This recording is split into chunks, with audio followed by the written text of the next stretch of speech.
Tita? Patayin mo na si Vanessa! Tita, tama na po. Huwag kang sumabat.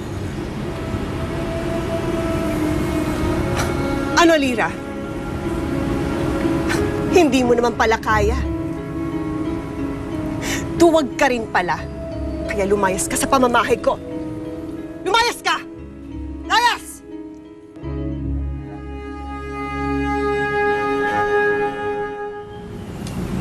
Lira. Vanessa, halika sa loob.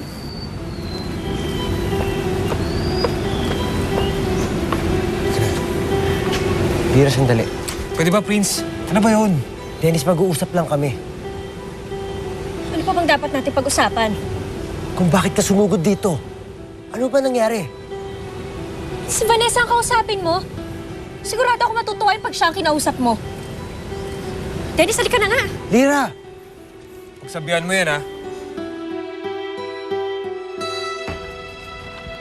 Roxanne, sino ba yung Lira na yan? Oh, she's Zenny's daughter, tita. Siya pala ang anak ni Zenny?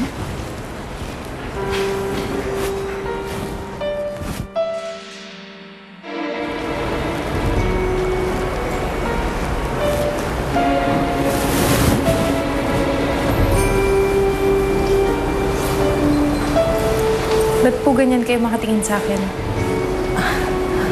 Wala naman, Ina.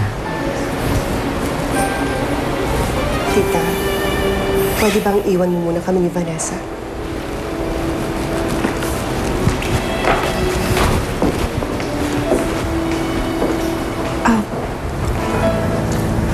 Vanessa, what happened earlier? Bakit sumugod dito si Lira? Hindi ko alam. Siguro nabalitaan niya na tetestigo ako laban sa nanay niya. Pwes, hayaan mo silang magalit dahil yun lang naman ang kaya nilang gawin. Pero Mami, bakit mo binigyan ng permiso si Lira na saktan ako? Mami kita eh. Di ba dapat pinoprotektahan mo ko? Actually, hindi mo siya binigyan ng permiso. Sinabihan mo siya na saktan ako. Ba't kayo ganyan? Ikaw talaga, halika nga dito. You're so sensitive. I only did that. Dahil alam ko naman na hindi ka niya papatulan. Subukan lang niyang saktan ka at makakatikim sa akin yung babae niyo. So huwag mo isiping gusto kitang masaktan dahil sino ba namang ina ang gustong masaktan ng anak niya, hindi ba?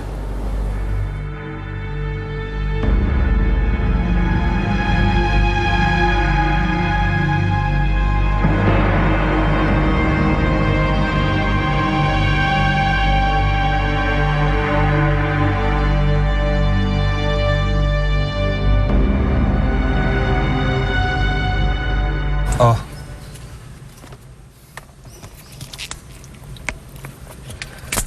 Ano, okay ka lang ba?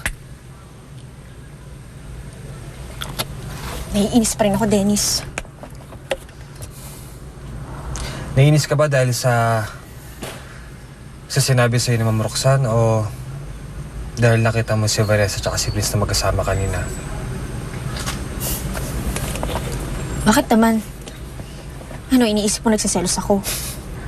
Bakit, mali ba ako? Hindi ka ba nagselos kanina nung nakita mo magkakap sila? Eh, gusto mo na nga umuwi eh. Taman ako magsiselos. Nagkakamali ka, Dennis. Hindi ako nagsiselos. Eh, gusto ko lang naman sila pagbigyan eh. Ayokong istorbohin sila. Saka sinabi ko sa'yo, huwag na tayong bumaba eh. Okay na ako eh. Sana nakinig ka na lang kasi sa akin. Ayan tuloy, nag-away pa kami ni Vanessa. Ang dami mong excuses, no?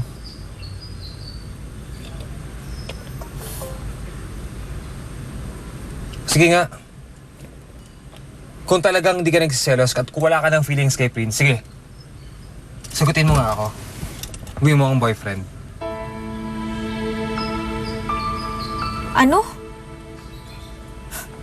Hindi nga ako nagsiselos. Alam mo kung aasarin mo lang ako, uwi na lang ako. Hindi na. Baba na ako. Sige, Hindi na. mag-jeep na lang ako. Sige na.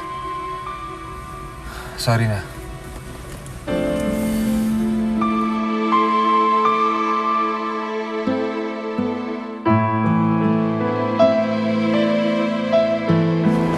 Roxanne, si Lira nga ba yung kambal ni Vanessa kay Zenny? Tita, huwag kang maingay. Baka may makarinig sa'yo dito. I made sure na walang tao kaya hindi ka dapat matakot. Now tell me, sila ba ang kambal ni Zenny?